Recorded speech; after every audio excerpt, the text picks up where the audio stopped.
دل سے جھٹلا دیا، چاہے زبانی جھٹلا دیا، چاہے عمل سے جھٹلا دیا، جب اس دن کی پرواہ نہیں کریں گے آپ، تو پھر جو چاہے گا کریں گے، اور جو چاہے گا کریں گے اس میں بہت سارے کام غلط ہوں گے اور گناہ ہوں گے، اور وہ جو گناہ ہوں گے ان کا بوجھ انسان اپنے ساتھ لے کر جائے گا، اور اس وقت اپنی کمروں پر، اپنی پیٹھوں پر وہ بوجھ اٹھائے ہوئے ہوں گے۔ اب وہ بوجھ کیسے اٹھائے ہوئے ہوں گے؟ ایک تو محاورتاً ہمیں سمجھ آ رہی ہے کہ انہوں نے اپنی پیٹھ پر اپنے گناہوں کا بوجھ اٹھایا ہوگا، محاورے میں اس کا مطلب یہ ہے کہ اب اس کا انجام انہیں بھگتنا پڑے گا، اور ویسے قیامت کا دن ہوگا، ہمیں اس کے متعلق معلوم نہیں ہے، ہم امیجن بھی نہیں کر سکتے کہ ایگزیکٹلی کیسا دن ہوگا۔ وہ قیامت کی باتیں جو قرآن شریف میں بیان ہوئی ہیں وہ متشابہات میں سے ہیں، تو ممکن ہے کہ ان کے گناہ واقعی ایک فزیکل بوجھ میں بنے ہوئے اور ان کے سر پر سوار ہوں، جیسے کچھ حدیث میں آتا ہے کہ وہ سونے چاندی جو ہے وہ انسان کو پگھلا کے ڈالے جائیں گے جس پر اس نے زکوٰۃ نہیں دی ہوگی، یا اگر کوئی قربانی میں کوئی کی ہوگی تو پھر سر پہ انہوں نے اٹھایا ہوگا، یا کسی جانور سے زیادتی کی ہوگی تو اس کو وغیرہ وغیرہ، اس طرح کی منظر کشی بھی ہے، تو وہ ہم اس کو سمجھ نہیں سکتے، تو اس کو چاہے محاورہ لے لیں چاہے فزیکل سینس میں لے لیں، اپنی پیٹھ پر اپنے گناہوں کا بوجھ اٹھایا ہوا ہوگا ان لوگوں نے بھی جو اللہ کے حبیب آخری رسول صلی اللہ علیہ وسلم کی امت میں سے نہیں ہیں، اور ان لوگوں نے بھی جو اس امت میں سے ہیں۔ الا، جان رکھو، سا برا ہے، سا یسو ہوتا ہے برا ہونا، سیئاتن ہوتا ہے برائی، سا ما یذرون جو یہ اٹھائے ہوئے ہوں گے، جو بوجھ جنہوں نے اٹھایا ہوگا وہ بہت برا ہے۔ اللہ تعالیٰ یہ وارن کر رہے ہیں ان لوگوں کے لیے جنہوں نے آخرت کی تیاری نہیں کی۔ یہاں پرٹیکولرلی ذکر ان لوگوں کا ہو رہا ہے جنہوں نے جان بوجھ کر اپنی زبان سے آخرت کا انکار کیا، لیکن ظاہر سی بات ہے وہ لوگ جنہوں نے زبان سے تو اقرار کیا ہے کہ ہاں جی اللہ سے ملاقات ہوگی، اور عملاً انکار کر دیا ہے، اور اعمال سارے ایسے ہیں جن کے دیکھ کے پتہ لگتا ہے کہ آخرت کی کوئی تیاری نہیں، تو وہ بھی اپنے گناہوں کا بوجھ اٹھائے ہوئے ہوں گے، اور ان کے لیے بھی یہی بات ہوگی کہ کیا ہی برا بوجھ ہے جو وہ اٹھائیں گے۔ قد خسر الذين كذبوا بلقاء الله حتى إذا جاءتهم الساعة بغتة قالوا يا حسرتنا على ما فرطنا فيها وهم يحملون أوزارهم على ظهورهم ألا ساء ما يذرون۔ نقصان میں رہے وہ لوگ جنہوں نے جھٹلا دیا اللہ سے ملاقات کو، یہاں تک کہ جب آ پہنچے گی وہ گھڑی اچانک تو کہیں گے ہائے افسوس ہماری اس کوتاہی پر جو ہم سے اس بارے میں ہوئی، اور وہ اٹھائے ہوئے ہوں گے اپنے بوجھ اپنی پیٹھوں پر۔ جان رکھو کہ بہت ہی برا ہوگا وہ بوجھ جو یہ اٹھائیں گے۔ اور مل حیات الدنیا نہیں ہے، آگے اللہ آ رہا ہے، اس کا مطلب ہے کہ بس نہیں ہے مگر یا بس دنیا کی زندگی تو بس لعب و لہو، لعب کھیل، لہو تماشا۔ لہو وہ چیز ہوتی ہے جو آپ کو مشغول کر دے، کسی چیز سے غافل کر دے، کسی اہم کام سے غافل کر دے، تو تماشا ایک ایسی چیز ہوتی ہے۔ تو نہیں ہے دنیا کی زندگی مگر کھیل اور تماشا۔ اچھا یہاں اگر آپ غور کریں تو اردو میں ہم کہہ رہے ہیں دنیا کی زندگی، لیکن یہاں پر تو الف لام آئی ہے، جبکہ مرکب اضافی میں الف لام نہیں آ سکتی۔ تو سمجھنے والی چیز یہ ہے کہ اردو میں ہم محاورہ اردو کا استعمال کرتے ہوئے اس کو کہہ رہے ہیں دنیا کی زندگی، عربی میں یہ مرکب توصیفی ہے، الحیات زندگی، الدنیا اس کی صفت ہے، دنیوی زندگی، قریب کی زندگی، قریبی زندگی، اور اردو میں ہوتا ہے کہ جو موصوف ہے وہ بعد میں آتا ہے، ہم کہتے ہیں خوبصورت لڑکا، عربی میں کہیں گے ولد جمیل، جمیل بعد میں آئے گا، تو اردو میں ہم کہیں گے دنیوی زندگی، قریبی زندگی، عربی میں ہوگا الحیات الدنیا، اور با محاورہ ترجمہ پھر ہم کر دیتے ہیں دنیا کی زندگی۔ اور دنیا کی زندگی تو صرف اور صرف کھیل تماشا ہے، مطلب یہ کہ آخرت کے مقابلے میں وہ چیز جس سے یہ لوگ غافل ہو گئے ہیں، اور جب وہ غافل ہو گئے ہیں تو جو دنیا کی زندگی وہ انجوائے کر رہے ہیں، جس کو دنیا کا مال و متاع کہتے ہیں، وہ کیا ہے؟ وہ صرف کھیل تماشا ہے، اس کی تو کوئی حیثیت ہی نہیں ہے۔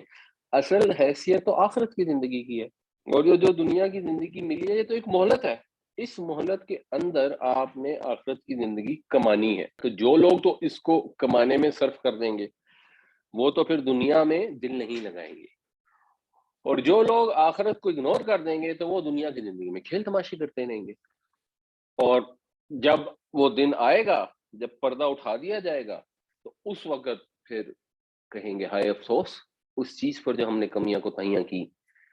یعنی آپ دیکھتے ہیں ایک تماشا ہو رہا ہے، تھیٹر ہو رہا ہے، ایک آدمی ہے بادشاہ بن کر بیٹھا ہوا ہے، ایسے حکم چلا رہا ہے جیسے وہ واقعی بادشاہ ہے، لیکن اصل میں تو نہیں ہے۔ جب پردہ اٹھتا ہے تو سارے جو دربان اس کا بنا ہوتا ہے وہ بھی اپنا سامان سمیٹ رہا ہوتا ہے، اور جو ایکٹر بادشاہ بنا ہوتا ہے وہ بھی اپنا سامان سمیٹ کے اپنے گھر کی طرف جا رہا ہوتا ہے، اور ڈائریکٹر سے پیسے مانگنے جا رہے ہوتے ہیں۔ اس دنیا کی زندگی میں جو بادشاہ ہیں، حکمران ہیں، وہ بھی اسی طرح کے ہیں۔ ان کو بھی جب پردہ اٹھے گا تو سارے لوگ اپنا اپنا بوجھ اپنے کندھے پہ اٹھائے جا رہے ہوں گے اصل بادشاہ کی طرف۔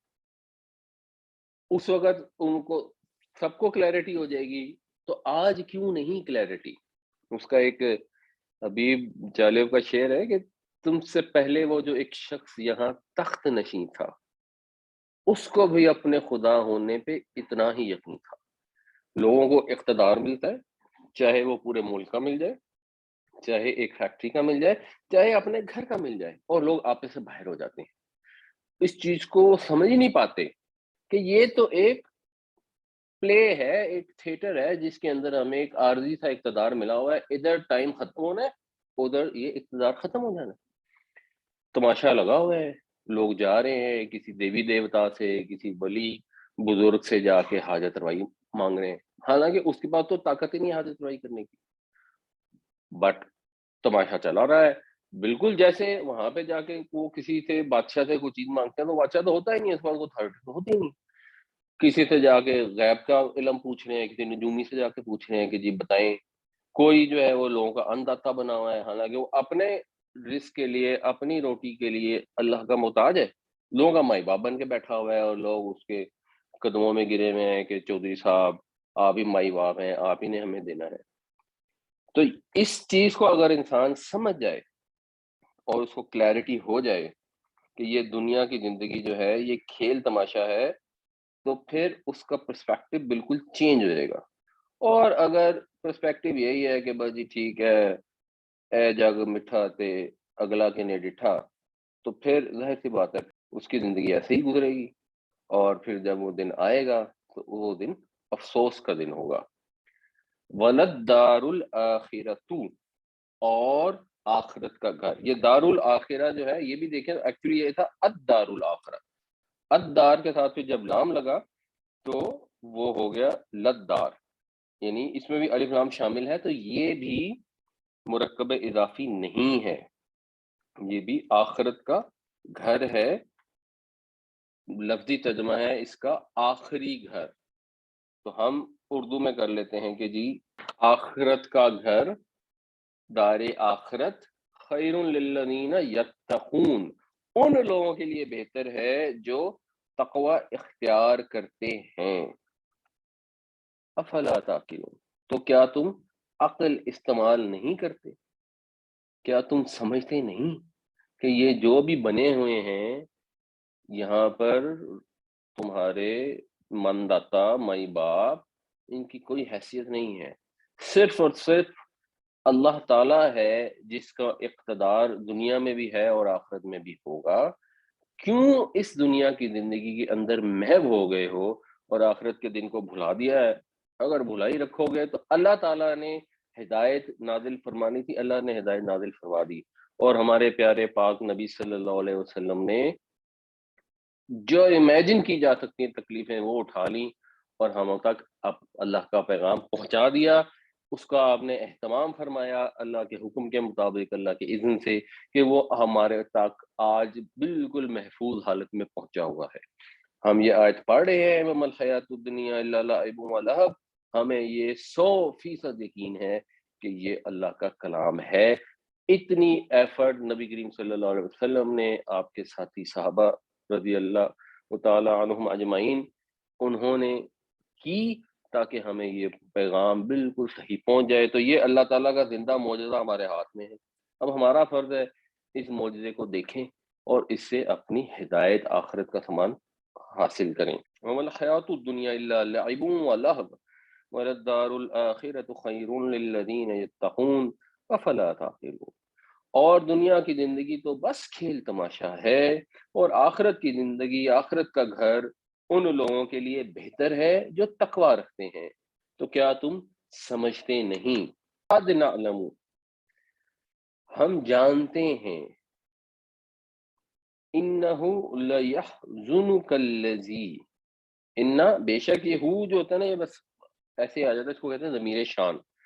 یہ ایک طرح سے آپ یوں سمجھ لیں کہ جملے میں خوبصورتی یا وزن کے لیے لا، یقیناً ضرور، ایمفسس ہے اس میں. یحزن، حزن یحزن، اس کا مطلب ہوتا ہے غمگین کرنا. حزینہ یحزن بھی ایک ہوتا ہے، اس کا مطلب ہوتا ہے غمگین ہونا. تو یہ جب حزن استعمال ہوتا ہے، شے زے اور نون، اس میں دونوں مفہوم شامل ہیں، غمگین ہونے کے بھی اور کرنے کے بھی. لیکن یحزن جو ہے یہ غمگین کرنے کے معنوں میں. تو غمگین کرتا ہے آپ کو، الذی، وہ جو، یقولون، یہ لوگ کہتے ہیں، یعنی جو بات یہ لوگ کرتے ہیں، جو کچھ یہ کہتے ہیں، آپ کو اس سے غم پہنچتا ہے. ان کی باتیں آپ کو غم پہنچاتی ہیں، ہم اس بات کو جانتے ہیں. یعنی اللہ تعالیٰ اپنے حبیب کو تسلی دے رہے ہیں کہ یہ چیز اللہ کے علم میں ہے. اللہ تعالیٰ کبھی بھی اس سے بے خبر نہیں ہوا. جو یہ ہٹ دھرم اور ڈھیٹ منکرین اور مکذبین کرتے ہیں، باتیں ان سے آپ کو غم پہنچتا ہے. باتیں پیچھے گزر چکی ہیں کہ ان کے ساتھ فرشتہ کیوں نہیں نازل ہوتا، یا آسمان سے کتاب کیوں نہیں لے کے آتے، ہمیں کوئی نشانی کیوں نہیں دکھاتے، اتنے ہی خدا کے رسول ہیں تو ہم پر عذاب کیوں نہیں لے کے آ جاتے، نعوذ باللہ من ذالک. یہ ساری باتیں کرتے تھے. ظاہر سی باتیں نبی کریم صلی اللہ علیہ وسلم کو دکھ ہوتا تھا، پریشانی ہوتی تھی، یہ ٹینشن ہوتی تھی کہ کہیں میری ایفرٹ میں تو کوئی کمی نہیں ہے. ساری زندگی آپ صلی اللہ علیہ وسلم وہاں رہے، 40 سال تک لوگ آپ کو صادق اور امین مانتے رہے. اب آپ نے آگے کہا یہ اللہ کے کلام ہے، تو اللہ کے کلام کو جھٹلا دیے انہوں نے. تو اللہ تعالیٰ یہ تسلی دے رہے ہیں، فَإِنَّهُمْ لَا يُكَذِّبُونَكَ، پس بے شک یہ آپ کو نہیں جھٹلا رہے، ولیکن، اور لیکن، الظالمین، ظالم، یہ ظالم یعنی الف لام سے بھی پھر یہ خاص ظالم مراد ہو گئے، یہ ظالم بآیات اللہ، اللہ کی آیتوں کا یجحدون، انکار کر رہے ہیں. یہ اللہ کی آیتوں کو جان بوجھ کر ان کا انکار کر رہے ہیں، ان کو جھٹلا رہے ہیں. جہد کا مطلب ہوتا ہے کسی ایسی چیز کو انکار کرنا جس کا دل میں اقرار ہو، جانتے بوجھتے انکار کرنا کوئی معنی میں. تو آپ کو تو یہ جھوٹا کہہ نہیں رہے. اور یہ اتنی انٹرسٹنگ چیز ہے کہ نبی کریم صلی اللہ علیہ وسلم جب ہجرت فرما کر مکہ سے مدینہ تشریف لے جا رہے تھے، تو اس سے ایک رات پہلے قریش کے لوگوں نے مل کے فیصلہ کیا کہ ہم نعوذ باللہ آپ کو قتل کر دیں گے. اور سارے قبیلے اکٹھے ہو گئے اس بات کے اوپر کہ ہم ایک ایک آدمی ہر قبیلے سے شامل ہوگا، تاکہ بعد میں یہ جو بنو عبد مناف والے ہیں یہ ہمارے اوپر قصاص لے نہیں سکیں گے کہ ہر قبیلے میں سے اگر ایک ایک بندہ شامل ہوا تو پھر وہ مجبوراً دیت کا مطالبہ کریں گے اور دیت ہم ادا کر دیں گے. اس سچویشن کے اندر نبی کریم صلی اللہ علیہ وسلم کے پاس مکے کے مشرکوں نے اپنی امانتیں رکھی ہوئی تھی، اور نبی کریم صلی اللہ علیہ وسلم جب حضرت علی کو اپنے بستر پر چھوڑ کر گئے تو یہ ہدایت کر کے گئے کہ آپ کچھ دن بعد آئیے گا. اور جب حضرت علی سے کہا کہ کچھ دن بعد آنا، قریش والوں کو ان کی امانتیں واپس کر کے آنا.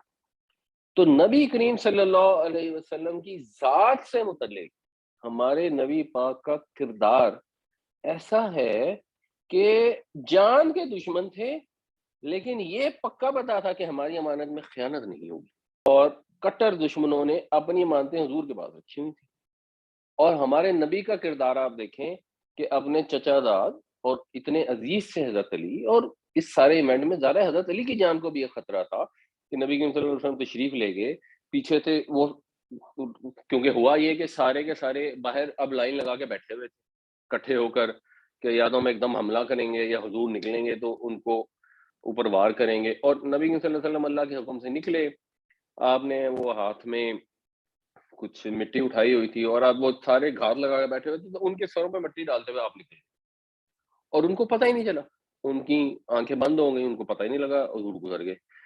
جب صبح ہوئی اور حضرت علی باہر نکلے تو ظاہر سی بات ہے وہ ہڑبڑا گئے اور پریشان بھی اور غصے میں بھی آئے، اور جب وہ غصے میں آئے تو حضرت علی کو بھی نقصان پہنچا سکتے تھے، تو یہ رسک بھی حضور نے لیا اور اپنے اتنے عزیز چچا داد بھائی کو جنہوں نے آپ کے ہاں ہی پرورش پائی تھی، یعنی حضرت ابو طالب کے ہاں نبی کریم صلی اللہ علیہ وسلم نے پرورش پائی، اور پھر حضرت ابو طالب کے بیٹے حضرت علی کو حضور نے پرورش کی اپنے گھر کے اندر، تو اتنے عزیز چچا زاد کو بھی رسک میں ڈال گئے کہ قریش کی امانتیں ان کو واپس دے دینا، صحیح صحیح کس کو کیا، یہ ہے ہمارے نبی پاک صلی اللہ علیہ وسلم کا کردار۔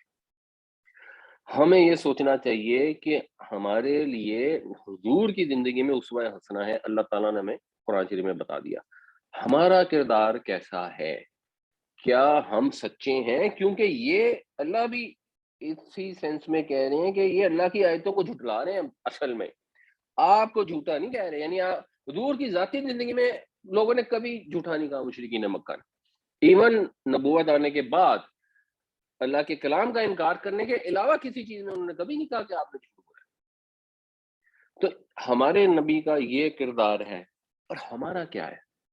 آپ اگر کہیں سروے کرائیں گے نا اور چیک کریں گے کہ جی حضور سے محبت میں دنیا کے لوگ کہاں سب سے زیادہ ہیں، تو ہو سکتا ہے پاکستان کا نام نکلے کہ پاکستانی جو ہے نا یہ تو نبی کریم صلی اللہ علیہ وسلم کی محبت میں دیوانے ہیں۔ اور اگر آپ یہ بھی سروے کریں کہ کردار کے لحاظ سے نبی کریم صلی اللہ علیہ وسلم کی امانت اور دیانت اور سچائی کے لحاظ سے کہاں پہ آپ کے فالوور ہیں، کہاں ہیں وہ لوگ جو حضور کی ایمانداری کی طرح سے ایمانداری دکھاتے ہیں، نبی کریم صلی اللہ علیہ وسلم کی سچائی کی طرح سچے ہیں، تو شاید پاکستان اگر سروے ہوگا تو شاید نچلے ترین لوگوں میں ہمارا نام ہوگا۔ اس کا مطلب یہ ہے کہ ہم حضور سے محبت نہیں کرتے، محبت کا دعویٰ کرتے ہیں۔ اگر سچی محبت ہوتی تو اللہ تعالیٰ نے یہ گائیڈ لائن ہمیں دے دی ہے، ان کنتم تحبون اللہ فاتبعونی، اے نبی صلی اللہ علیہ وسلم سے کہہ دیجئے اگر تم اللہ سے محبت کرتے ہو، مطلب یہ محبت کا دعویٰ کرتے ہو، تو میری پیروی کرو۔ جس کو حضور سے اور اللہ پاک سے محبت کا دعویٰ ہے اس دعوے کا ثبوت سادہ ہے، جیسے جیسے ہمارے نبی صلی اللہ علیہ وسلم زندگی گزاری ویسے گزار۔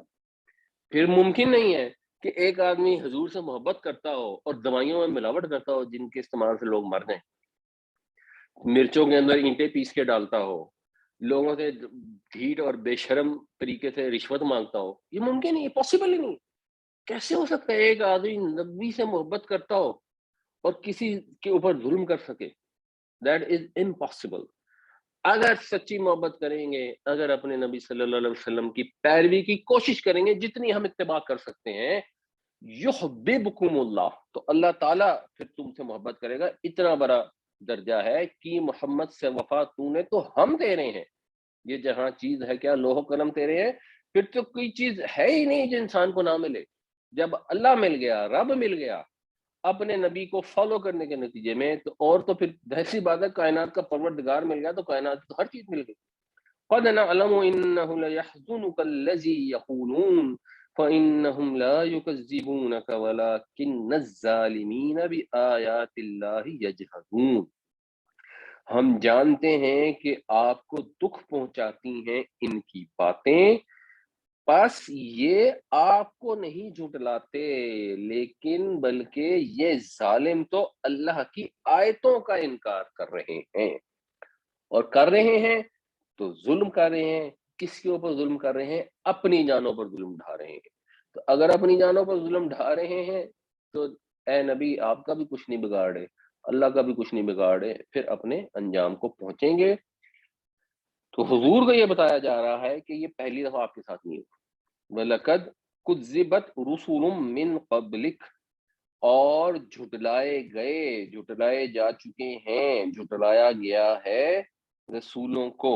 یہ کذبت جو ہے یہ پیسیو وائس ہے، کذبا اس نے جھٹلایا، کذبا وہ جھٹلایا گیا۔ کذبت مؤنث کا صیغہ ہے کیونکہ فاعل آگے آ رہا ہے، تو پھر جو فعل ہوتا ہے یعنی اس کیس میں اس کو نائب فاعل کہتے ہیں، تو وہ جو فعل ہوتا ہے پھر وہ مذکر مؤنث کوئی بھی استعمال ہو سکتا ہے۔ تو جھٹلائے گئے رسول من قبل کا، آپ سے پہلے، فصبروا تو انہوں نے صبر سے، حوصلے سے کام لیا، علی ما کذبوا واوذوا اس بات پر جو وہ جھٹلائے گئے اور اذیت دیے گئے، حتی اتاہم نصرنا یہاں تک کہ عطا آ گئی ہم ان کے پاس، نصرنا ہماری مدد۔ اب یہ نصرنا بھی مرکب اضافی ہے، ہم کی مدد۔ تو جب ان کو آزمائش آئی، اس آزمائش سے گزرے، ان کی قوموں نے جھٹلایا، انہوں نے صبر سے کام لیا۔ ایک وقت آیا کہ پھر اللہ کی مدد آ گئی، ایک وقت آیا اللہ کی مدد آ گئی، مطلب یہ ہے کہ اللہ تعالیٰ جب اپنے رسولوں کو بھیجتا ہے تو اللہ کو تو اپنے رسول بہت محبوب، بہت پیارے ہوتے ہیں، تو کیوں انہیں اذیت برداشت کرنی پڑتی ہے، کیوں لوگ انہیں جھٹلاتے ہیں اور انہیں برداشت کرنا پڑتا ہے؟ اس لیے کہ لوگ نادان ہوتے ہیں۔ اللہ کے رسول قربانی دیتے ہیں، اذیت اٹھاتے ہیں، صبر کرتے ہیں تاکہ لوگوں کو مہلت مل جائے۔ اگر اللہ تعالیٰ فوراً ان کی اس گناہ کی پاداش، یعنی اللہ کے رسول کو اذیت پہنچانا، دنیاوی لحاظ سے آپ دیکھیں تو اس سے زیادہ بری چیز کیا ہو سکتی ہے؟ کسی عام آدمی میں آپ ظلم کریں تو بڑا غلط کام ہے، بٹ اللہ کے رسول کا کیا مقام، کیا مرتبہ! ہمیں تو حکم دیا گیا کہ نبی کریم صلی اللہ علیہ وسلم کی مجلس میں اونچی آواز سے بات تک نہیں کرنی، اور یہ مشرکین ہیں، اور جو طائف کا واقعہ ہوا ہے اور ہمارے پیارے نبی پہ پتھر برسا رہے ہیں اور آپ کے جوتے خون سے بھر گئے ہیں، تو اللہ تعالیٰ نے ان کو مہلت دی ہوئی ہے اس لیے کہ ان کو اوپر اتمام حجت ہو جائے، جس کے بھی ان میں سے سنبھلنے کا چانس ہو اس کو ایک چانس مل جائے۔ ایسا نہ ہو کہ ایک آدمی کے اندر پوٹینشیل تھا حق پر آنے کا، ہدایت حاصل کرنے کا، لیکن اس کی نادانی میں، اس کی امیجیٹ رسول کی گستاخی کی وجہ سے اس کو وہ اپرچونٹی نہ دی جائے۔ تو اس لیے اللہ کے رسول قربانیاں دیتے رہے، اذیتیں برداشت کرتے رہے اور صبر اور حوصلے سے کام لیتے رہے۔ ولا مبدل لکلمات اللہ، مبدل تبدیل کرنے والا، یہ فائل ہے، اور کوئی بدلنے والا نہیں ہے اللہ کی باتوں کو۔ مطلب یہ کہ اللہ کی مدد تو آنی ہے، جو رسول کو جھٹلائیں گے خاص طور پہ ان کے اوپر تو دنیا میں عذاب آ جانا، تو وہ تو آ کے چکنا ہے، اس کو کوئی بدل نہیں سکتا۔ یہ اللہ تعالیٰ کی سنت ہے، اللہ کی باتوں کو کوئی نہیں بدل سکتا، مگر صبر اس لیے کرنا ہے، اور یہ اس کا آگے بھی پھر ذکر آئے گا، صبر بیسیکلی اس لیے کرنا ہے کہ ان کو ایک مہلت مل جائے، اتمام حجت ہو جائے۔ اور یہ کلمات اللہ بھی، یہ بھی آپ دیکھیں گے تو مرکب اضافی ہے، تے کی نون ختم ہوگی، ویسے وہ کلمات ہوتا اور اللہ کے اوپر جا ہے۔ وَلَقَدْ جَاءَكَ مِن نَبَإِ الْمُرْسَلِينَ، یہ نبا ان تھا، من کی وجہ سے جار آ گئی، لیکن اس کی بھی تنوین ختم ہو گئی، اور مرسلین جو ہے یہ جر میں ہے، اس کی نصب کی فارم میں یہ ہوتی ہے کہ رفع ہوتا تو مرسلون ہوتا۔ وَلَقَدْ جَاءَكَ اور آ چکی آپ کے پاس، من نَبَإِ الْمُرْسَلِينَ پیغمبروں کی سرگزشتوں میں سے، پیغمبروں کی خبروں میں سے، یعنی پیغمبر تو لاکھ سے زیادہ گزرے، تو جو بھیجے گئے تھے رسول اللہ کے یا نبی، ان کی جو واقعات تھے، ان کی جو خبریں تھیں، وہ نبی صلی اللہ علیہ وسلم کو بھی ان میں سے کئی پہنچ چکی ہیں، اور قرآن شریف میں بھی کہیں کا ذکر آیا ہے، اور یہ آگے بھی ذکر آئے گا۔ قریش کو اب ادھر توجہ دلائی جائے گی کہ جو تم مانگ رہے ہو نا کہ کو نشانی دکھاؤ، نشانی دکھاؤ، تو یہ دیکھو یہ قومیں تھیں جنہوں نے نشانیاں مانگی، اور جن کو ان میں سے نشانی دکھا دی گئی، مثلا حضرت صلی اللہ علیہ السلام کی قوم تھی جس میں اونٹنی کی نشانی آئی تھی، تو پھر عذاب ہی آ کے رہا، پھر اور ان کا کوئی آپشن نہیں تھا۔ وَلَقَدْ كُذِّبَتْ رُسُلٌ مِّن قَبْلِكَ فَصَبَرُوا عَلَىٰ مَا كُذِّبُوا وَأُوذُوا حَتَّىٰ أَتَاهُمْ نَصْرُنَا۔ ولا مبدل لکلمات اللہ وَلَقَدْ جَاءَكَ مِن نَبَإِ الْمُرْسَلِينَ، اور جھٹلایا گیا آپ سے پہلے بھی رسولوں کو، پس انہوں نے صبر کیا جھٹلائے جانے پر اور ایذا دیے جانے پر، یہاں تک کہ ان کے پاس ہماری مدد آ گئی، اور کوئی بدلنے والا نہیں ہے اللہ کی باتوں کو، اور آپ کے پاس پیغمبروں کی کچھ خبریں تو پہنچ ہی چکی ہیں۔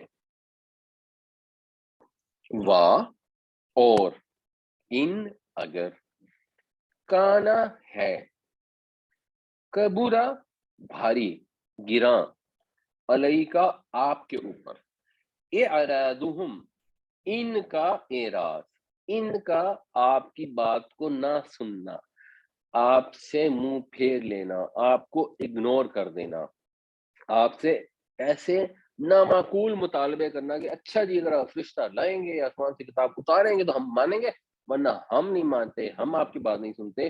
اگر آپ کو اس سے بھاری ہو رہا ہے، گراں گزر رہا ہے، اور یہ نبی کریم صلی اللہ علیہ وسلم کو خطاب ہے، اس طرح کے خطاب میں حضور کو بھی ایک طرح سے تسلی بھی ہوتی ہے، حوصلہ بھی دیا جاتا ہے، بات سمجھائی بھی جاتی ہے۔ اصل چیز جو ہوتی ہے وہ جو دشمن ہوتے ہیں ان کے اوپر عتاب ہوتا ہے، اور اللہ تعالیٰ ان کے اوپر عتاب بعض اوقات کرتا ہی نہیں، اور اس طرح سے بات کرتا ہے کہ اگر ہمارے نبی بھی یہ کہیں گے تو پھر ان کے ساتھ بھی ہم سخت رویہ اختیار کریں گے۔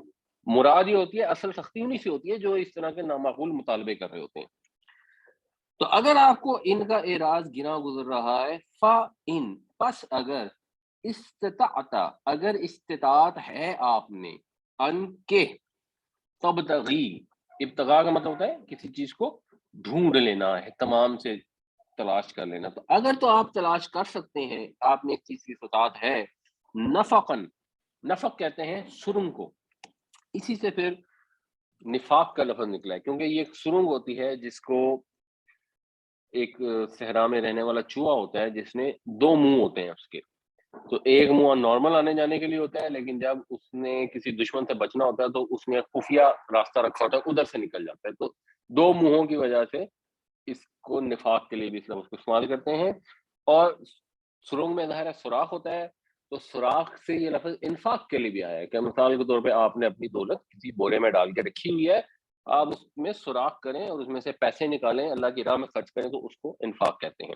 تو آپ میں اگر استطاعت ہے کہ آپ ڈھونڈ لیں کوئی سرنگ فی الارض، زمین میں، او، یا، سلمن، یہ سلمن جو ہے نا یہ بیسیکلی ہے سین، لام اور میم سے، یہ وہی لفظ ہے جس سے سلامتی ہے، اسلام ہے جس سے کسی چیز کے سلامتی میں ہونا، اور جو آپ آلہ ایسا استعمال کریں جس کے ذریعے آپ اونچے مقام پر چڑھ کے سلامتی حاصل کر لیں، اس کو سلم کہتے ہیں، یعنی اونچائی پر جانے کا وسیلہ۔ تو یہاں اس سلم کا مطلب ہے سیڑھی، یا کوئی سیڑھی، فی السمائی، آسمان، یا تو آپ زمین میں کوئی سرنگ تلاش کر لیں یا آسمان میں کوئی سیڑھی تلاش کر لیں۔ فتأتیہم، فتأتیہ، پس آپ آ جائیں، یعنی بنیادی طور پہ یہ عطا جاتی ہے نا، عطا وہ آیا، یاتی وہ آتا ہے، تاتی آپ آتے ہیں، تو آتا ہے، اور آگے آ رہا ہے بے، تو تاتی بے، ساتھ آنا یعنی لانا، پس لے آئیے ان کے پاس کوئی نشانی۔ اگر آپ کے اندر استطاعت ہے، اگر آپ ڈھونڈ سکتے ہیں زمین میں کوئی سرنگ یا آسمان میں کوئی سیڑھی، زینہ، تو پھر ٹھیک ہے، ان کو کوئی نشانی لا دیں، اللہ تعالیٰ نے تو یہ کام نہیں کرنا۔ یعنی یہ بات ری ایمفسائز کی جا رہی ہے کہ اے مشرکوں یہ سن لو، ہمارے نبی کی خواہش ہے، ان کے اندر جذبات ہیں کہ کسی طرح میری قوم مان جائے، کوئی میں نشانی دکھا دوں ان ڈھیٹوں کو، کسی طرح میں سیدھے رستے پہ لے آؤں، یہ جہنم میں جانے سے بچ جائیں۔ اللہ نے ایسا نہیں کرنا، اللہ کا یہ سسٹم نہیں ہے، اللہ کا یہ طریقہ نہیں ہے۔ اللہ تعالیٰ ہدایت ان کو دے گا جو ہدایت حاصل کرنا چاہتے ہیں۔ اپنے پیغمبر کو تکلیف برداشت کر رہا ہے اللہ تعالیٰ، پہنچتے ہوئے دیکھ رہا ہے، جھٹلایا جانا دیکھ رہا ہے، اللہ تعالیٰ بڑی برداشت والا ہے، اس کو برداشت کر رہا ہے، لیکن تم پر نشانی نہیں لانی۔ اگر کوئی ایسی کھلی نشانی آ گئی، آسمان تک رشتہ اتر آیا، اوپر ٹائم ختم ہو جائے گا، اصل میں تو تمہارا نقصان ہے۔ واہ، اور لو اگر شاء اللہ، اللہ چاہتا، لجمعہم، تو یقیناً انہیں جمع کر دیتا، علی الہدا، ہدایت پر۔ اگر اللہ نے اس طرح ہدایت دینی ہوتی آسمان سے فرشتے نازل فرما کے، تو پھر تو ویسے ہی ڈائریکٹ ہدایت پہ جمع کر دیتا۔ مگر سارے فرشتے بھی تو ہدایت پر ہیں ہی، انہوں نے تو سارا کچھ دیکھا ہوا ہے، وہ تو ہدایت پر ہیں، ان سے تو کوئی گناہ کا صدور نہیں ہوتا، تو وہ علیحدہ مخلوق ہے۔ انسان علیحدہ مخلوق ہے، انسان کی ساتھ یہ مقدر کیا گیا ہے کہ انسان نے آزمائش میں سے گزرنا ہے، امتحان میں سے گزرنا ہے، اور اس کے بعد اپنی فری ول سے حالت غیب میں رہتے ہوئے ہدایت حاصل کرنی ہے۔ اگر اللہ نے ویسے کرنا ہوتا تو اللہ تعالیٰ ان سب کو ویسے ہی سیدھے رستے پہ چلا دیتا۔ فلا تکونن، کانا وہ ہوا، یکونو وہ ہوتا ہے، تکونو تو ہوتا ہے، لا تکن تو نہ ہو، لا تکونن تو ہرگز نہ ہو، پھر آپ ہرگز مت بنے، من الجاہلین۔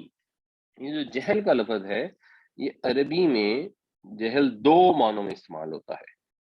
ایک یہ آتا ہے اپوزٹ علم کے، اور ایک یہ آتا ہے اپوزٹ حلم کے۔ حلم کا مطلب بردباری، برداشت ہونا۔ تو جس کو ہم انگریزی میں بعض کا ایک لفظ استعمال کرتے ہیں امپلس کنٹرول۔ انسان میں آپ کو شوگر ہے، آپ کے سامنے میٹھا آ جاتا ہے تو امپلس پیدا ہوتی ہے کہ میں یہ میٹھا کھا لوں جلدی جلدی، اور اب آپ کو برین آپ کا جو ہے وہ ریزسٹ بھی کر رہا ہوتا ہے کہ جی نہیں یہ نہیں کھانا، شوگر بڑھ جائے گی، مسئلہ ہو جائے گا، اور ساتھ دوسری طرف سے آپ کو آپ کا نفس آرگومنٹس بھی دے رہا ہوتا ہے کہ نہیں کوئی بات نہیں، بعد میں ٹیکا زیادہ لگا لینا، یہ کر لینا، فلاں کر لینا، اور آپ امپلس کو کنٹرول نہیں کر پاتے اور آپ میٹھا کھا لیتے ہیں۔ اور اگر آپ امپلس کنٹرول کر لیتے ہیں تو کچھ بھی نہیں ہوتا، کیونکہ میٹھا کھانا تو کوئی ایسی چیز ہے نہیں جس کے بغیر انسان مر جائے گا۔ وہ تو روٹی کھانا تو ایک ضرورت کی چیز ہے، یا پانی پینا تو ضرورت ہے نا، اس کے بغیر انسان زندہ نہیں رہ سکتا۔ تو یہ جو امپلس کنٹرول ہوتی ہے اس کو کہتے ہیں حلم، بردباری، برداشت، اور نالج ہوتی ہے علم۔ تو ان دونوں کے اپوزٹ میں جہل کا لفظ آتا ہے۔ تو اگر کسی کو علم نہ ہو تو اس کو بھی جاہل کہیں گے، اور کسی میں اگر امپلس کنٹرول نہ ہو، جس کو ہم اردو میں اگر ہم کہیں گے تو ہم کہیں گے اگر وہ اپنے جذبات کو کنٹرول نہ کر سکے یا جذبات سے مغلوب ہو جائے تو وہ جاہل ہے۔ یہاں پر یہ اس سینس میں استعمال ہوا ہے۔ یہ ایک اور جگہ بھی استعمال ہوتا ہے بالکل اسی طرح کہ اللہ کے اوپر تو توبہ قبول کرنے ان کی ذمہ داری ہے، وہاں پہ بھی یہ الفاظ آتا ہے کہ وہ جہالت سے کوئی گناہ کر بیٹھتے ہیں کہ قریب میں ہی توبہ کر لیتے ہیں۔ یہ میرا خیال ہے سورہ بقرہ میں پڑھا تھا۔ تو جہالت سے گناہ کر بیٹھتے ہیں کا مطلب وہاں پہ بھی یہ نہیں ہے کہ ان کو پتہ ہی نہیں ہوتا اور گناہ کر بیٹھتے ہیں۔ تو جس کو پتہ ہی نہیں تھا اور گناہ کر لیا، وہ تو اس سے گناہ کاؤنٹ ہی نہیں ہوتا۔ آپ نے مثال کے طور پہ کہیں آپ باہر گئے ہیں اور آپ نے اس کو مجھے حلال فوڈ لا دو، اور اس نے بیچ میں وہ حرام چیز شامل کر لی اور آپ نے کھا لی، تو وہ تو ٹیکنیکلی گناہ ہے ہی نہیں۔ تو اس سے مراد ہے جذبات سے مغلوب ہو کر گناہ بیٹھتے ہیں، یعنی امپلس کو کنٹرول نہ کر کے۔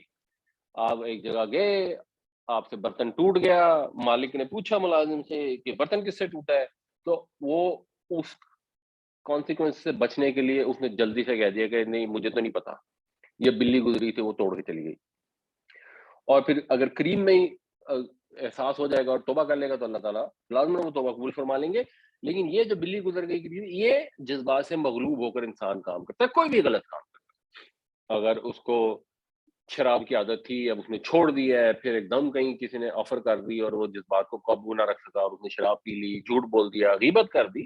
بعض اوقات ہمیں بہت دور سے غیبت کرنے کی ٹیمپٹیشن ہو رہی ہوتی ہے، بس نہیں چل رہا ہوتا، اور اگر آپ بعض اوقات جذبات سے مغلوب ہو کر کر بھی دیتے ہیں تو یہ اس سینس میں۔ تو آپ جذبات سے مغلوب ہونے والوں میں نہ بنے۔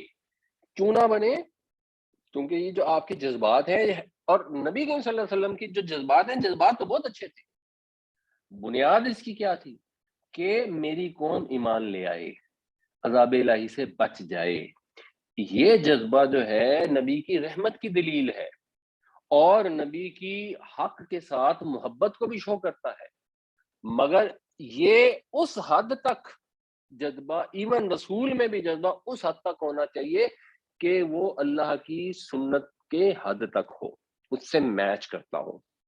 وہ بالکل ایسے جیسے حضرت ابراہیم علیہ السلام جذبات سے مغلوب تھے، فرشتے آئے ان کے پاس کہ ہم قوم لوط پہ جا رہے ہیں اور ان کو ملٹا دیں گے، تو جو ان پہ تباہی لے آئیں گے واٹ ایور، اور حضرت ابراہیم ان سے بحث کرنے لگ گئے، جھگڑا کرنے لگ گئے، اور وہاں پہ ان کو منع کیا گیا کہ مت کریں. ساتھ ان کی تعریف کی گئی کہ وہ بڑے حلیم تھے، بڑے محبت کرنے والے، بڑے نرم دل تھے، مگر ساتھ ان کو منع کیا گیا کہ نہیں بھائی، یہ اللہ نے فیصلہ کر دیا، آپ اس میں کچھ نہیں کر سکتے. تو یہاں پر بھی یہی بات ہے کہ اللہ نے یہ فیصلہ کیا ہے، اس کی کلمات کو وہ تبدیل نہیں کر سکتا. اس نے ان کو نشانی اس طرح کی نہیں دکھانی، اس نے نشانی کے طور پر قرآن دیا ہے، یہی نشانی ہے. اب قریش مکہ کو اور نشانی نہیں دکھائی جائے گی، اگر دکھائی جائے گی تو الٹا عذاب آ جائے گا. تو آپ اس جذبے میں، ان کی محبت میں، حق کی غیرت میں آپ حد سے آگے نہ بڑھیں. اور یہ چیز قرآن شریف میں جگہ جگہ آئے گی. جب بھی نبی کریم صلی اللہ علیہ وسلم ایک ایسا کام کرتے تھے جو مثلا عام انسان کے لیے تو شاید وہ ڈیزائربل یا اس میں کوئی ایشو نہ ہو، حضور کی ذات کیونکہ اتنی اسپیشل ہے تو وہاں پر اللہ تعالیٰ منع فرما دیتے تھے. وَإِن كَانَ كَبُرَ عَلَيْكَ إِعْرَاضُهُمْ فَإِنِ اسْتَطَعْتَ أَن تَبْتَغِيَ نَفَقًا فِي الْأَرْضِ أَوْ سُلَّمًا فِي السَّمَاءِ فَتَأْتِيَهُم بِآيَةٍ وَلَوْ شَاءَ اللَّهُ لَجَمَعَهُمْ عَلَى الْهُدَىٰ فَلَا تَكُونَنَّ مِنَ الْجَاهِلِينَ.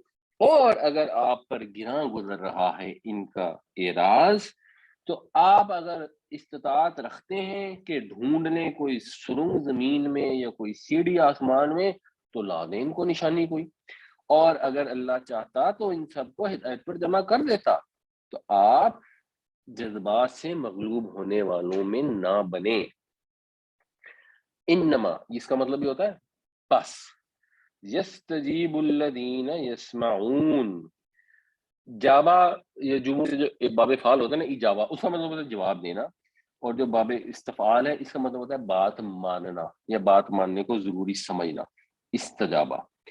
تو اور مستجاب الدعوات ہوتا ہے جس کی پکار مانی جاتی ہے، قبول کر لی جاتی ہے. انما یستجیب الذین، بات تو صرف وہ لوگ مانتے ہیں یا بات تو صرف وہ لوگ مانیں گے یسمعون، جو سنتے ہیں. یعنی سننا دو طرح سے ہوتا ہے نا، ایک تو ہے کہ آپ کو کسی نے کو بات کہی کہ ایسا کر دو، آپ نے سنی اور اس پر عمل کرنے کا آپ کا ارادہ ہے. آپ نے سنی اس سینس میں کہ میں غور سے سنوں یہ کیا کہہ رہا ہے، اور اگر مجھے لاجیکل بات لگ رہی ہے تو میں اس پر عمل کروں. اور ایک یہ ہے کہ آپ سنی اس طرح ہے کہ سنی انسنی کر رہے ہیں، آپ نے پہلے سے طے کیا ہوا ہے کہ اس کی بات تو میں نے ماننی ہے پریکٹیکلی، یعنی سننی نہیں ہے، سمجھنی نہیں ہے. تو بات تو وہ لوگ مانیں گے جو سنتے سمجھتے ہیں. اچھا، اب جو لوگ نہیں سنتے سمجھتے ہیں وہ کون ہے؟ حق بات اگر سنائی جا رہی ہو اور وہ سننے کو تیار نہ ہو، تو بنیادی طور پر وہ لوگ ایسے ہیں جن کے دل مردہ ہو چکے ہیں. تو وہ لوگ ہیں مردہ. وہ یہاں پہ یہ مفہوم ایک طرح سے محذوف ہے، اور آگے وہاں سے بات شروع ہو رہی ہے. اور یہ ایک خوبصورت اسلوب ہے. اس کی نا مثالیں ہماری زبان میں نا بڑی کم ہوتی ہیں اور اچھی مثالیں کو ہے نہیں، بٹ مثال کے طور پہ غالب کا شعر ہے کہ مغز کو باغ میں نہ جانے دو، ناحق پروانے کا خون ہوگا. مغز کہتے ہیں یا مغز شہد کی مکھی کو. تو شہد کی مکھی کو باغ میں نہ جانے دو، کیونکہ وہ باغ میں جائے گی، وہاں سے پھولوں کا رس چوسے گی، اس سے شہد بھی بنائے گی اور اس سے موم بھی بنائے گی، آگے اس کے ذریعے سے چھتا بنائے گی. جب وہ چھتا بنے گا تو لوگ جب چھتے کو اتاریں گے تو شہد بھی حاصل کریں گے، موم بھی حاصل کریں گے، موم سے پھر موم بتی یا شمع بنے گی. تو شمع جب بنے گی تو جلے گی، اور جب جلے گی تو پروانہ آئے گا اور وہ مر جائے گی. تو مغز کو باغ میں نہ جانے دو، ناحق پروانے کا خون ہوگا. تو ایک بیچ میں وہ مفہوم موجود ہے جو تھوڑا سوچنا پڑتا ہے اور سمجھنا پڑتا ہے. اسی طرح یہاں پر یہ ہے کہ بات تو صرف وہی لوگ مانیں گے جو سنتے سمجھتے ہیں، اور جو نہیں سنتے سمجھتے وہ تو بنیادی طور پر مردے ہیں. اور جو مردے ہیں والموتا یبعثہم اللہ، اللہ ان کو اٹھا کھڑا کرے گا. یعنی پھر ایک دن تو آنا ہے جب سب مردوں نے اٹھ کر کھڑے ہونا ہے. تو وہ مردے بھی جو فزیکل مردے قبروں میں پڑے ہیں اٹھ کر کھڑے ہوں گے، اور یہ مردے بھی جو جان بوجھ کر بات نہیں سن رہے، اندھے بہرے بنے ہوئے ہیں، ان کو بھی اللہ تعالیٰ کھڑا کرے گا. ثم الیہ یرجعون، پھر وہ اسی کی طرف لوٹائے جائیں گے. تو آپ ان کے متعلق جذبات سے مغلوب نہ ہوں، ان کے ایمان کی آرزو میں، اور ایسے جذبات سے مغلوب نہ ہو کہ اللہ کی سنت آپ کی نگاہوں سے اوجھل ہو جائے۔ آپ ان کو دعوت دیتے رہیں، اگر یہ سننے سمجھنے والے ہوں گے، اگر ان کے دل زندہ ہوں گے، یہ قبول کر لیں گے۔ اگر یہ گونگے بہرے ڈھیٹ ہیں، جن کے دل مردہ ہو چکے ہیں، تو ان کو آپ اللہ کے حوالے کریں۔ قیامت والے دن اللہ تعالیٰ ان کو اٹھائے گا، یہ لوٹ کر اپنے رب کی طرف جائیں گے، وہاں پھر اللہ تعالیٰ ان کو اچھی طرح سے اس کا نتیجہ پہنچا دے گا جو انہوں نے غلط کام کیے ہیں، جو انہوں نے ڈھٹائی کا مظاہرہ کیا ہے۔ آپ ان کے اوپر غم نہ کریں۔ انما یستجیب الذین یسمعون والموتى یبعثهم اللہ ثم الیہ یرجعون۔ سننے سمجھنے والے لوگ ہی بات مانیں گے، اور رہے مردے تو اللہ تعالیٰ ان کو اٹھائے گا، پھر وہ اسی کی طرف لوٹائے جائیں گے۔ وقالو، اور کہتے ہیں، لو لا، کیوں نہیں، نزل علیہ، اس کے اوپر نازل، وہی بات جو آیت نمبر 8 میں بھی آئی تھی، لولا نزل علیہ آیۃ من ربہ، کیوں نہیں اتاری گئی اس کے اوپر کوئی نشانی اس کے رب کی طرف سے۔ قل، کہہ دیجئے، ان اللہ قادر، بے شک اللہ تعالی قادر ہے، علی ان ینزل آیۃ، اس چیز پر کہ وہ نازل کرے کوئی نشانی، کوئی نشانی اتار دے، وہ تو قادر ہے اس چیز پر۔ ولیکن اکثرہم لا یعلمون، لیکن اکثر لوگ جو ہیں وہ جانتے نہیں ہیں۔ اب یہ بھی وہی والی بات کہ کیا نہیں جانتے، جو ہم پہلے ڈسکس کر چکے ہیں، یہ اس کے اندر محذوف ہے، یعنی یہ جو نادان لوگ ہیں، یہ جو ڈھیٹ لوگ ہیں، یہ اس چیز کو نہیں جانتے کہ یہ نشانی جب ظاہر ہوگی تو اس کی کچھ کانسیکوینسز بھی ہیں۔ ان کے نزدیک تو یہ بس ایک کھیل تماشا ہے کہ چلو جی ایک فرشتہ اوپر سے نازل کر کے دکھا دیں۔ نہیں، اگر یہ نشانی آ گئی تو پھر یہ سب کو تباہ کر دے گی۔ یہ اللہ کی حکمت اور سنت کو نہیں جانتے کہ اللہ تعالیٰ نے نبیوں اور جھٹلانے والوں کے درمیان یہ طریقہ نہیں رکھا کہ وہ فوراً پکڑ لے، وہ ان کو مہلت دیتا ہے، ان پر خدا کی حجت پوری ہو جاتی ہے، جب اتمام حجت ہو جاتا ہے، حجت پوری ہو جاتی ہے، تب ان کو پکڑتا ہے۔ اور وہ یہ سمجھ رہے ہیں کہ پیغمبر علیہ السلام جو ہے جھوٹی دھمکی دے رہے ہیں یا اللہ کے ہاتھ بے بس ہیں، یہ نہیں جانتے اللہ تو قادر ہے۔ اور یہ لوگ اس رحمت کو نہیں جانتے جو اللہ کے رحمت اس ساری مہلت کے اندر پوشیدہ ہے کہ وہ اس سے فائدہ اٹھائیں۔ اللہ تعالیٰ رحمت میں سبقت کرتا ہے، غضب میں سبقت نہیں کرتا، وہ اپنے بندوں پر مہربان ہے، وہ توبہ کا دروازہ کھلا رکھتا ہے۔ بندے اس بات کو سمجھتے نہیں، اور اکثر اس بات کو نہیں سمجھتے، اور غلط فہمی میں مبتلا ہو جاتے ہیں کہ ہمیں جو ڈھیل ملی ہوئی ہے شاید اس کا مطلب ہے کہ ہم جو کر رہے ہیں وہ ٹھیک ہی کر رہے ہیں۔ وقالوا لولا نزل علیہ آیۃ من ربہ قل ان اللہ قادر علی ان ینزل آیۃ ولکن اکثرہم لا یعلمون، اور وہ کہتے ہیں کہ کیوں نہیں اتاری گئی اس کے اوپر کوئی نشانی اس کے رب کی طرف سے۔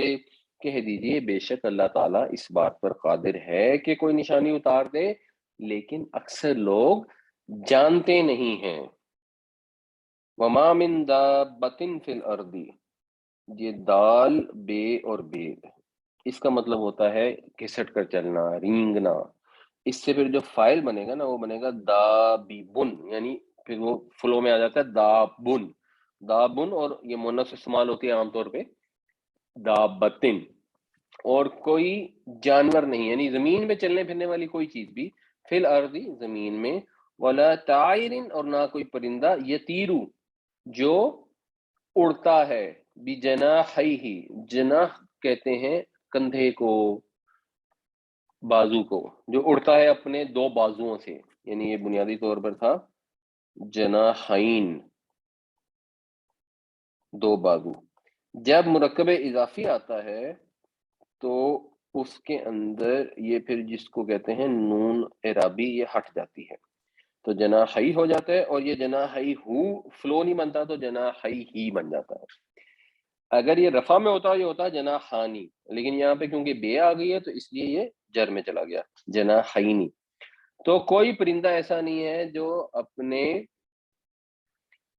دو کندھوں سے یا دو بازوؤں سے یا دو پروں سے اڑتا ہے، الا امم امثالکم، مگر وہ امتیں ہیں تمہاری طرح. یعنی انہوں نے مانگی نشانی کہ ہمیں کوئی نشانی دکھاؤ، تو اللہ تعالیٰ یہ بتا رہے ہیں کہ نشانیاں تو بے شمار، جدھر نظر اٹھاؤ گے نشانیاں نظر آئیں گی. اور مثلاً ان میں سے اب ایک نشانی یہ بتائی جا رہی ہے کہ جتنے بھی جانور جو زمین پہ چلتے ہیں اور جتنے بھی پرندے آسمان میں اڑتے ہیں، یہ تمہاری طرح امتیں ہیں. اب سائنس ترقی کر رہی ہے اور ہم بہت ساری چیزیں سمجھ پا رہے ہیں.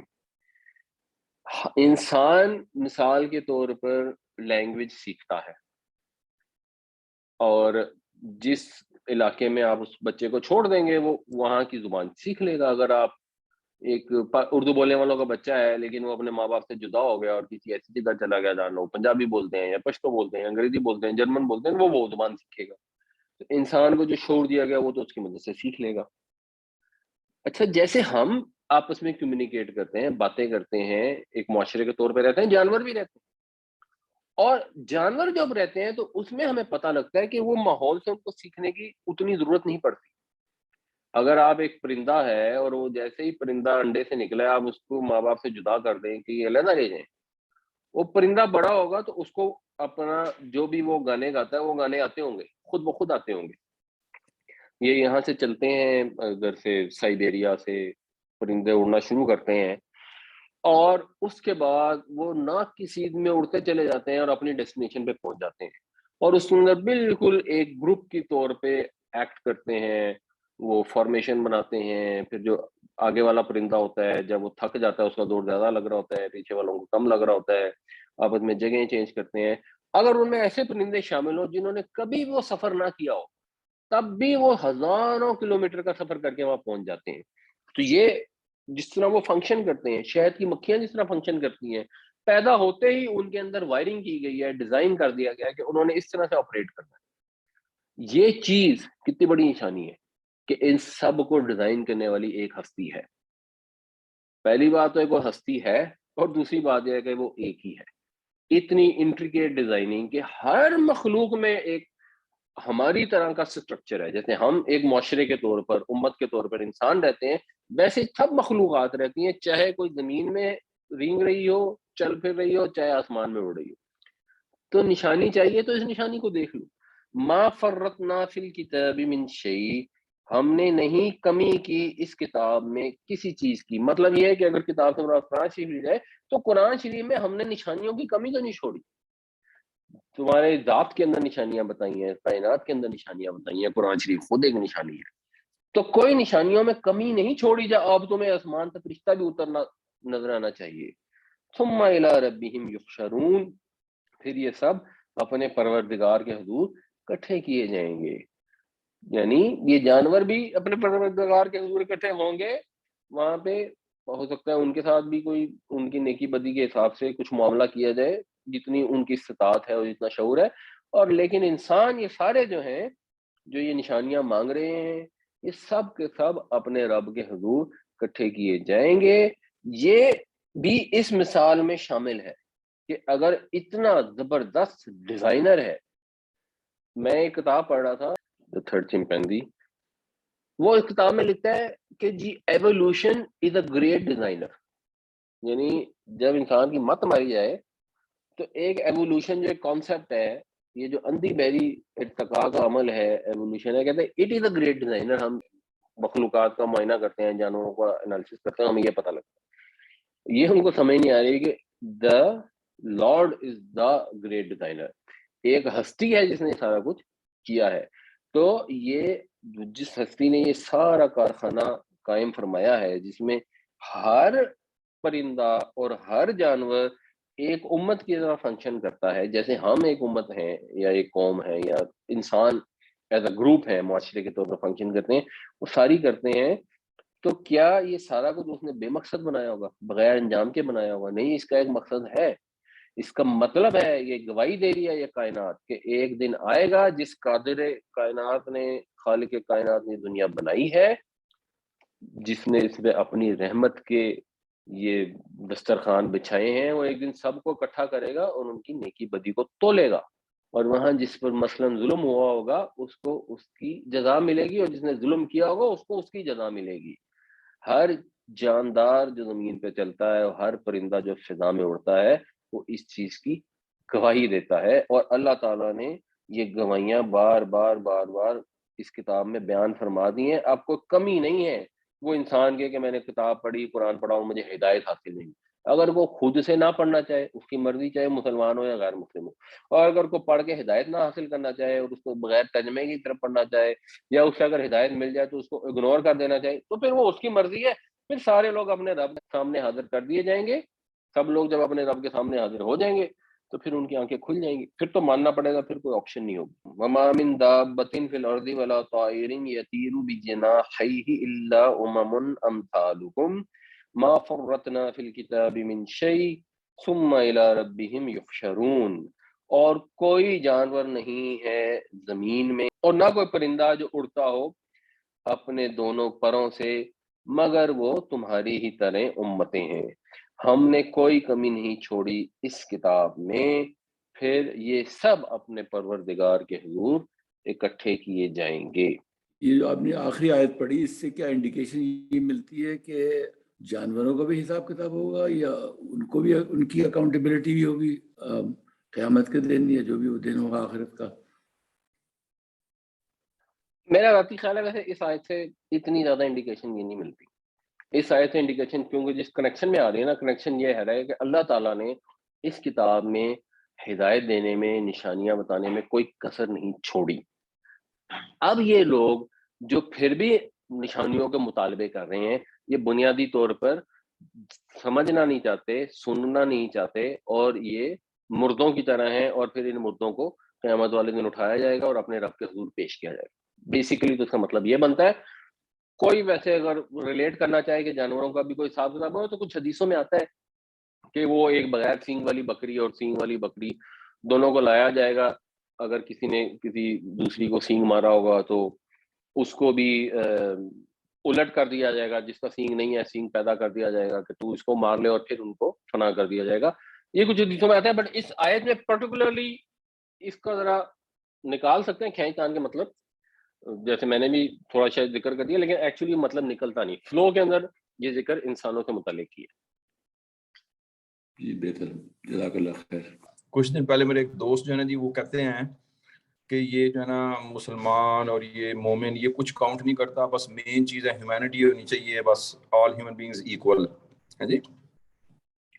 تو ایک وہ پوچھنا تھا آپ کا بھی اس کے بارے میں کیا ہے۔ میرے ذہن میں ایک آیا کہ جی ایک قرآن پاک کی آیت ہے جس میں کہ فنجعل المسلمین کالمجرمین ہے جی، لا یستوی اصحاب النار واصحاب الجنہ، کہ آج کا جس طرح آپ نے بتایا ہے، اور ویسے بھی ہمیں بار بار بتایا جاتا ہے مسلمان اور مجرم ایکول نہیں ہیں، اور اہل جنہ اور اہل جو ہیں اہل جنہ اور اہل نار جو ہیں وہ ایکول نہیں ہیں۔ لیکن سم ٹائم وہ جو ہے جی میں نے دیکھا ہے ہمارے ایون کچھ مسلمانوں میں بھی یہ کنفیوژن ہے کہ جی بس وہ ہیومینٹی ہونی چاہیے ایک ہیومن بینگ، باقی ریلیجن اسلام اس کی کوئی امپورٹنس نہیں ہے۔ اس کے بارے میں آپ کا بھی کوئی اگر کمنٹ ہو اس کے بارے میں؟ دیکھیں گے، یہ اس میں دو چیزیں ہیں، ایک چیز ہے ہیومینٹی اور ایک چیز ہے ایمان یا اسلام۔ سمجھنے والی چیز ہے کہ دونوں ضروری ہیں۔ پرابلم یہ آتی ہے، ایک ایکسٹریم وہ ہے جو کہتے ہیں کہ کوئی بات نہیں، ہم نماز پڑھیں نہ پڑھیں، مسلمان ہو نہ ہو، اگر آپ نے ہیومینٹی ہے، آپ نے چیریٹی کی ہے، خلق خدا کی خدمت کی ہے، تو بس آپ کو کامیابی حاصل ہوگی۔ دوسری ایکسٹریم وہ ہے جو کہتے ہیں کہ آپ لوگوں سے بدتمیزی کریں، لوگوں کے ساتھ ملاوٹ کریں، دھوکہ دیں، ظلم زیادتی کریں، لیکن آپ نے نبی کا کلمہ پڑھ لیا، آپ مسلمان ہیں، یا تو مسلمان اور مجرم تو برابر نہیں ہو سکتے۔ تو ایشو یہ ہے کہ وہ جو اسلام والا ہے مسلمین مجرمین کے برابر نہیں ہو سکتے، بالکل درست ہے یہ بات، لیکن مسلمین وہ ہیں جیسے مثلا نبی کریم صلی اللہ علیہ وسلم نے فرمایا کہ مسلمان وہ ہے جس کے ہاتھ اور زبان سے دوسرے محفوظ رہے۔ تو اگر کسی کے ہاتھ اور زبان سے دوسرے محفوظ نہیں ہے تو مسلمان ہے ہی نہیں۔ تو یہ دونوں کمبینیشن چاہیے، خلق خدا کی خدمت اور ان کی سوشل ورک کہہ لیں، چیریٹی کہہ لیں، جو بھی کہہ لیں، وہ سب بھی ضروری ہے، اور ایمان بھی ضروری ہے۔ نہ اس ایک سے گزارا ہوگا نہ اس ایک سے گزارا ہوگا، دونوں چاہیے۔ اور نبی کریم صلی اللہ علیہ وسلم کی زندگی، صحابہ کی زندگی آپ دیکھیں کہ ان میں دونوں چیزیں موجود ہیں. حضور تو اللہ کے رسول تھے، ہمارے لیے نمونہ ہیں. صحابہ کو بھی آپ دیکھیں، خلفائے راشدین کو دیکھیں، وہ دونوں کام کرتے تھے. تہجد بھی پڑھتے تھے، عبادت بھی کرتے تھے، ایمان میں بھی سب مسلمانوں سے بہتر تھے، اور لوگوں کی خدمت بھی کرتے تھے، سوشل ورک بھی کرتے تھے، دنیا کا انتظام بھی بہتر چلاتے تھے. اسلام نے یہ کہیں نہیں کہا کہ آپ نے اسلام قبول کر لیا اب آپ نکمے ترین، غلیظ ترین، غریب ترین، مفلس ترین قوم بن جائیں. نہ اسلام نے آپ کو یہ کہا ہے کہ آپ نے اسلام قبول کر لیا تو اب آپ کے پاس ٹھیکہ آ گیا جنت کا، اور آپ جس کے ساتھ جو مرضی کرتے پھریں، کسی غریب کے اوپر الزام لگائیں اور اس کو مار دیں، قتل کر دیں، اپنی طرف سے جنت میں چلے جائیں کہ جی ہم نے نبی صلی اللہ علیہ وسلم کی محبت میں یہ کام کیا ہے. نہ یہ کہا ہے، نہ اسلام نے یہ کہا ہے کہ آپ اسلام کے اوپر عمل ہی نہ کریں، دین قبول نہ کریں، نماز نہ پڑھیں، شراب سے نہ باز آئیں، غیبت سے نہ باز آئیں، اور بس ایک فاؤنڈیشن چلا دیں جس میں بہت سارے غریبوں کو بہت کھانا مل جائے یا روزگار مل جائے یا ان کی میتوں کی تدفین ہو جائے، جو مرضی ہو جائے، بٹ اسلام سے آپ کو لینا دینا. یہ دونوں چیزیں جو ہیں دونوں ضروری ہیں. کوئی ایک کریں گے دوسری کو چھوڑ دیں گے تو جنت میں نہیں جا سکتے.